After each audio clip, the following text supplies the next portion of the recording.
આજે ધાબાનું શાક ભૂલાવી દે તેવું મકાઈનું શાક બનાવીને તૈયાર કરીશું. તો વિડીયો ખાસ જોજો અને મારી ચેનલ ઉપર નવા હો તો સબસ્ક્રાઈબ જરૂરથી કરી દેજો, જેથી રોજ નવા વિડીયોના નોટિફિકેશન તમને મળતા રહેશે. તો અહીંયા મેં એક મકાઈનો દોડો લીધો છે, જેને આપણે છાલ કાઢી અને જે રૂસા કાઢી અને પછી આપણે એના દાણા પાડી લેવાના છે. તો મકાઈનું શાક ઘણા લોકો બનાવે છે અને ઘણા લોકો નથી બનાવતા. મોટાભાગે આપણે મકાઈનું ખાર્યું કે જેને આપણે ચેવડો કહીએ છીએ એ જ બનાવતા હોઈએ છીએ, પરંતુ શાક એટલું સરસ બનશે ને કે તમે ખાઈને એમ કહેશો કે આવું શાક પહેલાં ક્યારેય નથી ખાધું. હવે મકાઈના ડોડામાંથી આપણે રૂછા અને બધું કાઢી અને આ રીતે દાણા કાઢી લેવાના. એક લાઈન પહેલાં કાઢી દેવાની એટલે એકદમ સરળતાથી ફટાફટ બધા દાણા નીકળી જશે. તો આ રીતે બધા દાણા આપણે કાઢી અને તૈયાર કરી દઈશું. આ શાક છે એ 3 થી 4 લોકો ખાઈ શકે એટલી ક્વોન્ટિટીમાં બનશે. હવે મકાઈના દાણા સરસ રીતે બધા નીકળી ગયા છે, તો આપણે એને બાફવા માટે તૈયારી કરીએ. તો પેનમાં આપણે પાણી નાખીશું 2 ગ્લાસ મોટા, સાથે આપણે મીઠું અને હળદર નાખીશું. હળદર નાખવાથી મકાઈનો કલર એકદમ સરસ એવો આવી જાય છે. ગેસની ફ્લેમ મીડિયમ રાખી અને પછી આપણે એની અંદર મકાઈના દાણા નાખી અને 7 મિનિટ માટે આપણે એને એમ બફાવા દઈશું, જેથી એ દાણા છે એકદમ સરસ રીતે બફાઈ જશે અને હળદર પણ સરસ ચડી જશે. અત્યારે તમે જોશો ને તો દાણાનો કલર તમને ખબર પડશે અને બફાઈ ગયા પછી પણ ખબર પડશે. હવે અહીંયા એક વાસણમાં મેં ગરમ પાણી લીધું છે, જેની અંદર 1/4 કપ જેટલા કાજુ એટલે કે 10 થી 12 કાજુ અને સાથે 1/4 કપ જેટલું મગજતરી નાખી અને આપણે પલાળી દીધું છે. અહીંયા મકાઈનો કલર તમે જુઓ 7 મિનિટ મારે થઈ છે અને મકાઈનો કલર એકદમ બદલાઈ ગયો છે, બફાઈ ગઈ છે અને હળદરમાં સરસ એવી પીળી થઈ ગઈ છે. દાણા બધા કાઢી લઈશું અને પાણીને આપણે જવા દઈશું. હવે અહીંયા ચોપર કે ચીલી કટર કોઈ પણ તમે લઈ શકો છો. એમાં અડધું કેપ્સિકમ મેં નાખ્યું છે. તમારી પાસે કેપ્સિકમ હોય તો લેવાનું, નહીંતર કેપ્સિકમ સ્કીપ કરી દેવાનું. ટામેટાં અને ડુંગળી અહીંયા લઈ લેવાના. ટામેટાં ડુંગળીને આપણે ક્રશ કરી લેવાના. જો કેપ્સિકમ હોય તો પણ ટામેટાં ડુંગળી કેપ્સિકમ બધું એકસાથે તમે ક્રશ કરી શકો છો.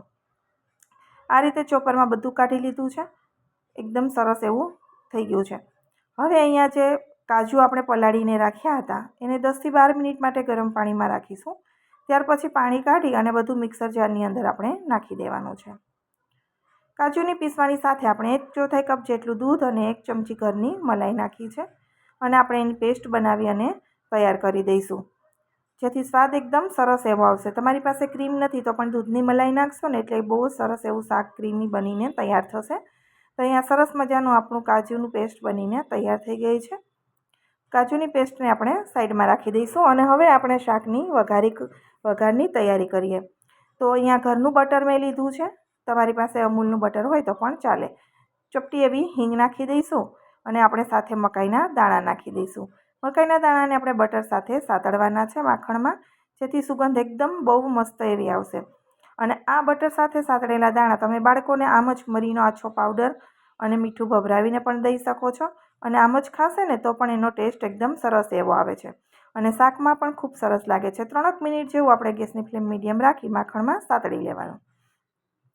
ત્યાર પછી સેમ પેનમાં જ આપણે 2 ચમચી તેલ નાખીશું અને એના વઘારમાં પણ આપણે માખણ નાખવાનું. બટર હોય રે બજારનું તો એ નાખવાનું, નહીં તો ઘરનું હોય તો ઘરનો જ ઉપયોગ કરવાનો. સાથે આપણે જીરું નાખી દઈશું. ગેસની ફ્લેમ મીડિયમ રાખી અને આપણે ચલાવીશું. જીરું સતળાય એટલે સાથે આપણે હિંગ નાખી દઈશું.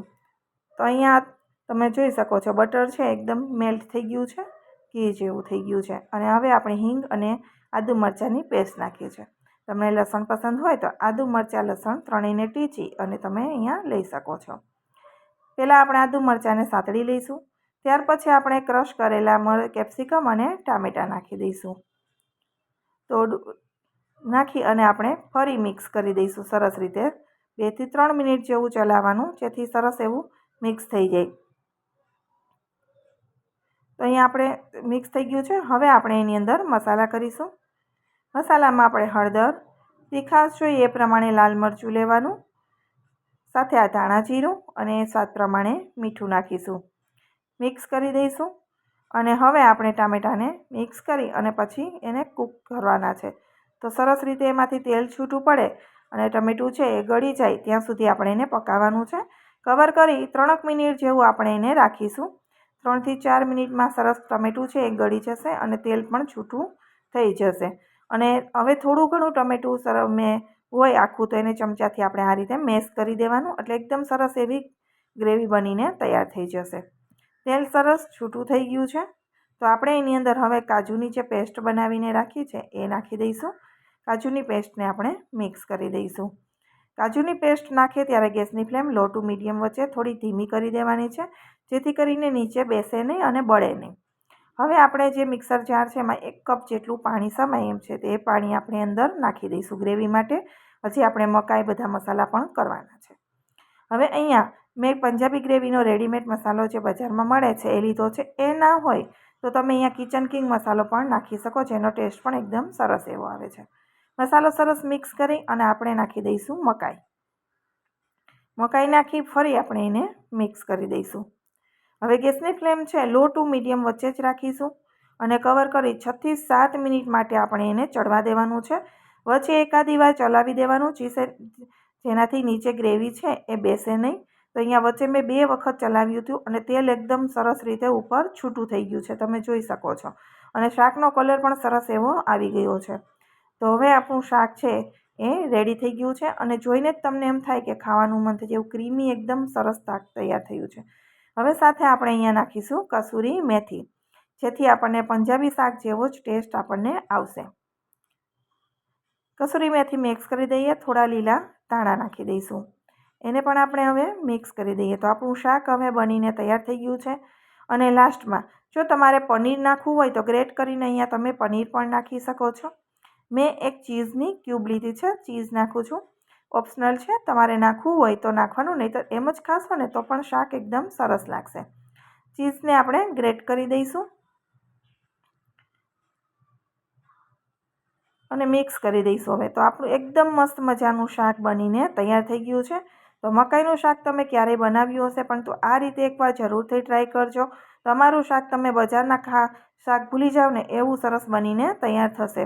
તમને મારું શાક મકાઈનું કેવું લાગ્યું છે કોમેન્ટ બોક્સમાં જરૂરથી જણાવજો. વિડીયો પસંદ આવે તો વિડીયોને લાઇક શેર કરવાનું બિલકુલ ભૂલતા નહીં. તો એકદમ સરસ ધાબાના શાકને ભૂલાવી દે તેવું મકાઈનું શાક.